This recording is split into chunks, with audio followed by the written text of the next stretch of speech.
Hello, beautiful people. Welcome to my channel. So today we'll be looking at how to fill the I-485 form online, and that is the application to register permanent residents or adjust status.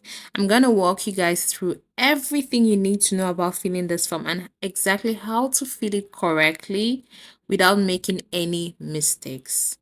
So guys, watch through the end of this video as we're gonna be noting some little mistakes that can be easily made or overlooked and things you should note. So before we dive into the actual form, this is what the site looks like, and we'll just have a glance of what the instructions for the form looks like. So if you're over worried about how to fill it, or this video doesn't give you enough information, you can still take your time and go through the instructional part of it. It gives you everything you need to know about filling the form, all the different categories you need to look out for. So it's a 44-page of information. It's quite long, but that's why we're making this shorter video so that you can just walk through why filling the form with this video and have nothing to worry about. But of course, in case you still have questions, you can always go back to this form and just go to where it says the instruction for form I-485, and you're gonna get all the information you might have.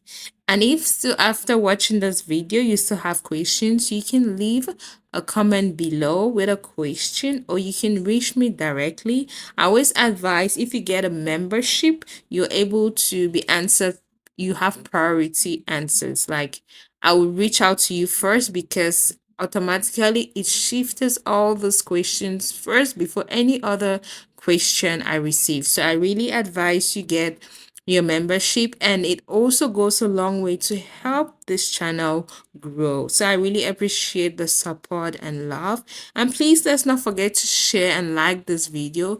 In that way, many other people can find this video and it can help them file their I-485 without any struggles or worries. So guys, now we are actually in the form. So once you go, you see where it says form, you just click on it as a PDF format, and looking at the form, you see there are boxes that are slightly colored. Those are block boxes that you can fill in directly from your computer. But there are other places that you cannot fill in from your computer. But let's note, as it says, that first part is only for USCIS, meaning you don't have to put in any information there. So that is where you put in your A number. You can type in your A number as seen on the screen. And yeah, once you put it, it's been saved automatically. So you don't have anything to worry about. And then we have the first part, which is information about you. You put in your legal name. If you have other names you have used in the past, this is where you can put all of those names. But if you have used only a set of the same names, as most of us have, you just have nothing to worry about. You fill in the first three boxes and you're good to go. So moving on, don't forget to put in the other information about you, which is your sex, if you're male or female, and city or town in which you were born. And it's going to continue asking about you, country of birth, country of citizenship, your social security card information. So if you've ever officially been issued a social security card, if you say yes, you have to put in the number. But remember, if you say no, then you have nothing to worry about because you don't have it. But if you want your social security card to be shipped with this while this form is being filled, then you can fill in that part of the form. So on the screen, I was just going up and down showing you that you just need to put your A number in that first box or anywhere it's being requested. Like you see, they asked you again for your alien registration number. If any, you can put it again here. But this box is up. Most times when you print out the form, that is when you fill those boxes if necessary. So once you provide your US Social Security number, If you don't have, then you can consent that they should issue you a social security card once they're sending out this form.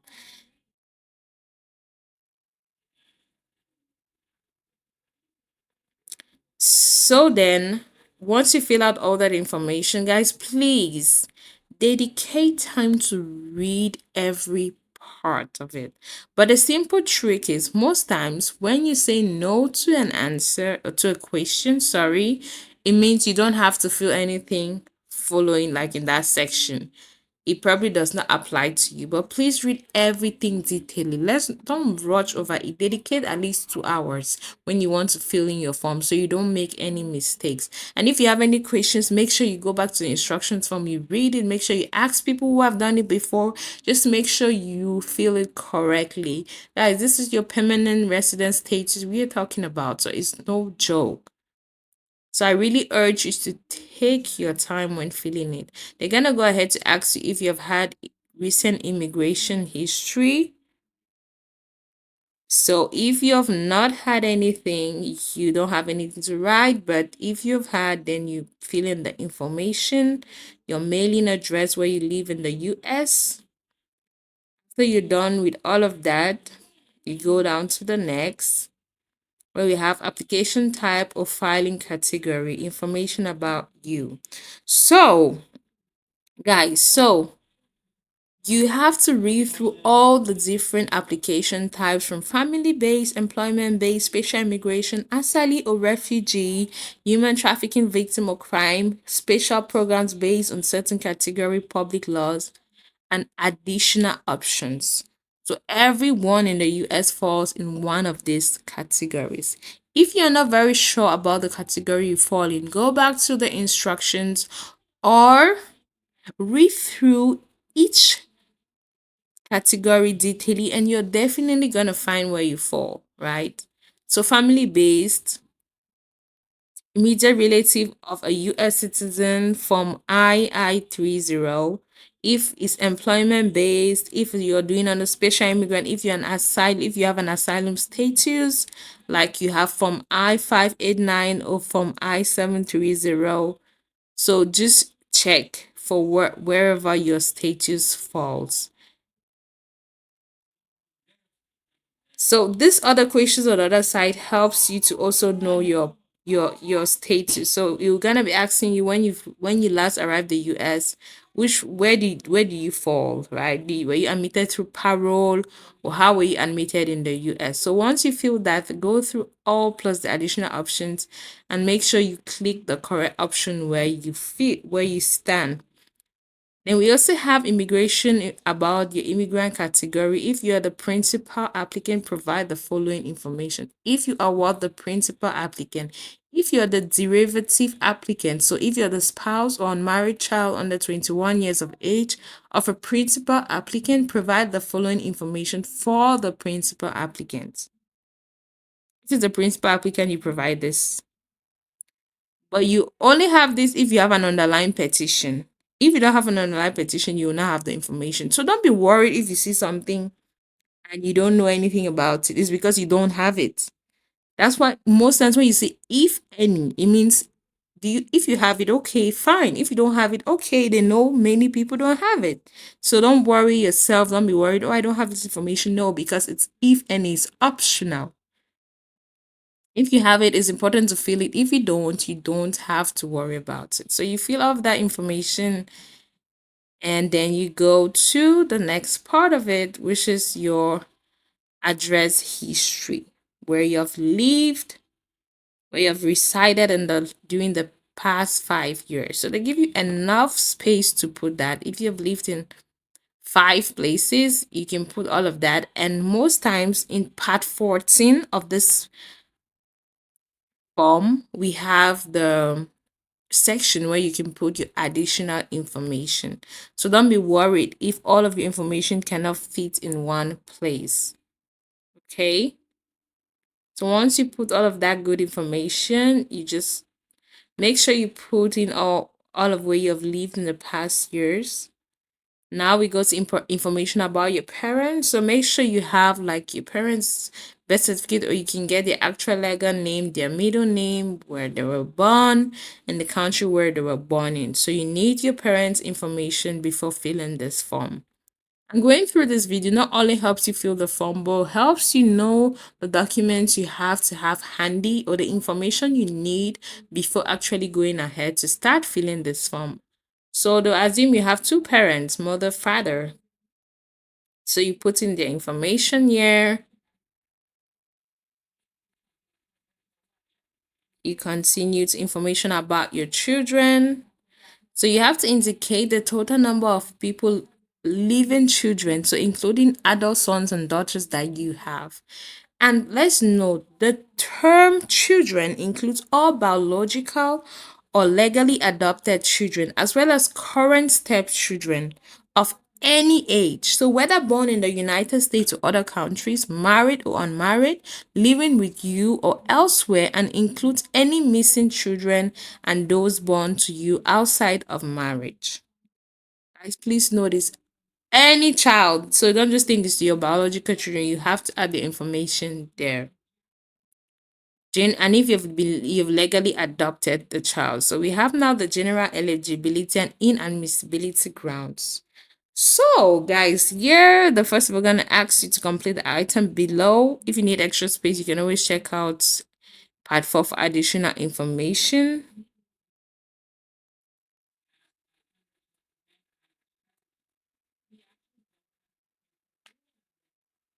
So they're checking if you've been in any military service. If no, then you don't have anything to fill in the organizational part. You put your biographic information. Are you white, black, Asian, your eye color, your hair color? You have to have all this information. And then it goes below to just ask you questions about if you participated in any kind of crime. Have you been deported before? Have you committed any offense of any kind? So majority, all of the criminal acts violation, all of this question, most times it's a no. But of course, people have different history. So please go through all of the questions. In case any question is yes, it does not mean that your green card will be denied. It only means that you have to give additional information stating why it's a yes to any of these questions. But if everything is a no, amazing, good and fine, but that's the hope, but that's not what it is all the time. So if you have a yes, please don't forget to explain why, because this can really cause some delays in your green card if you don't explicitly explain why it's a yes. So all these questions: have you ever been charged any crime? They're gonna ask you all these good questions. Either is yes or no, yes or no. Have you killed any person before? Intentionally injured someone? All of these questions. So you just have to take your time, please. Don't rush. Don't skip any question. If you don't know, ask questions. Ask people who have done it before if you decide to fill this form alone. If you want my services to help you fill this form, please kindly reach out and we can do it together. So please don't hesitate if you are not sure. And don't forget, you have to put the size of your household, your income, assets. So you have to have like a rough estimate of all of that.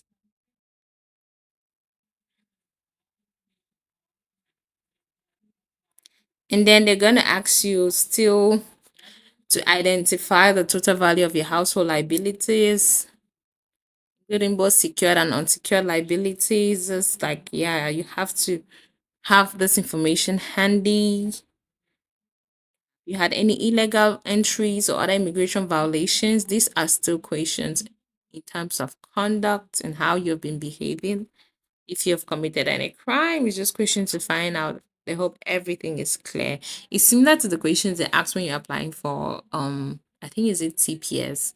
They just ask a lot of questions. So majority of this form is actually just asking these questions and getting clarification about your stand. So don't really bother about it. And then the rest of the form, after you've submitted all that information, if you benefited from SNAP or any benefits like that, you have to put in the benefit, the start, the end date, and the dollar amount. So if you're having any of the benefits listed above, that is when you feel it. If you're not part of this benefit, you continue, like it doesn't concern you. You continue. Yeah. So that's why it's a yes. That's why it's if. So it's not everything you have to feel. There are most parts of it that if it doesn't concern you, you have nothing to write there. If it concerns you, then you have to fill in the information. So be careful not to mark a yes when it's supposed to be a no. Then they'll be expecting an explanation, right? And don't also mark a no if it's a yes, because they can have your information in the system and it will detect that you're lying and it can cost you your green card. So just be careful to be truthful, very truthful. And to go back to the instructions, if you have any questions, reach out, please. Don't assume, don't make assumptions. If you're not sure if you have to add this particular child or you're wondering, ask questions. Yes, please. So this is in the last part after answering all these questions is they'll be asking you if you have like an interpreter, if someone helped you fill out the form like that. And then if you don't have an interpreter, if you can understand you, this part doesn't concern you. So yeah, and then the last part is now don't forget to make sure you have to sign, but the signature is where at the interview. So you're not signing before submitting. You're signing it at the interview.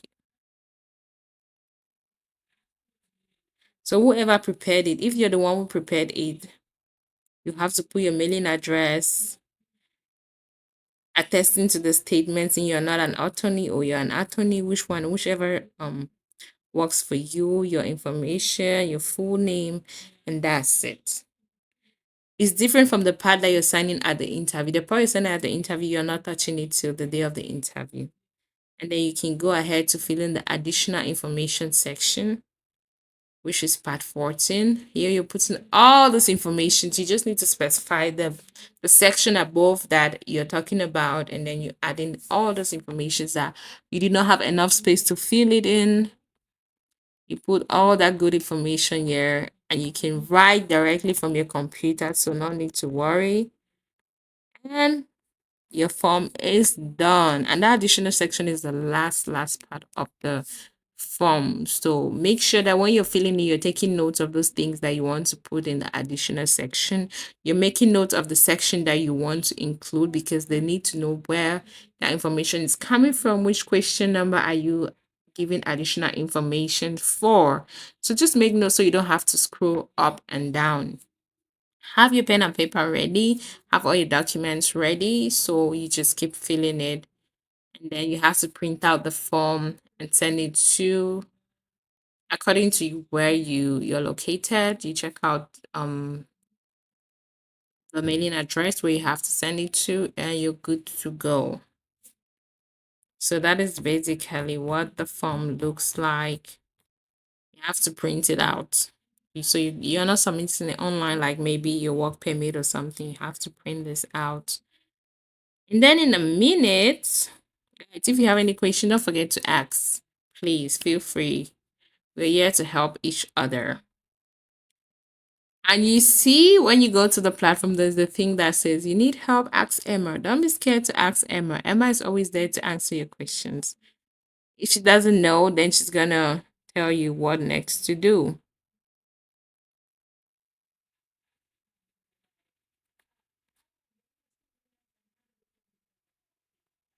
So once you're done with that,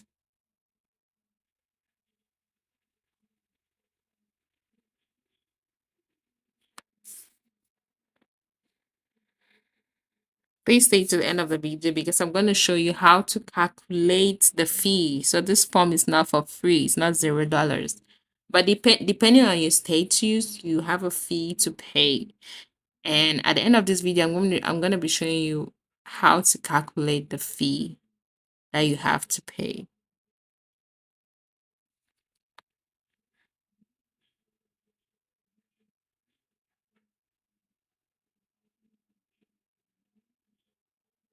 Yup, so we're done with that. So you just go to the right hand corner of your screen. You see where it says filing fee.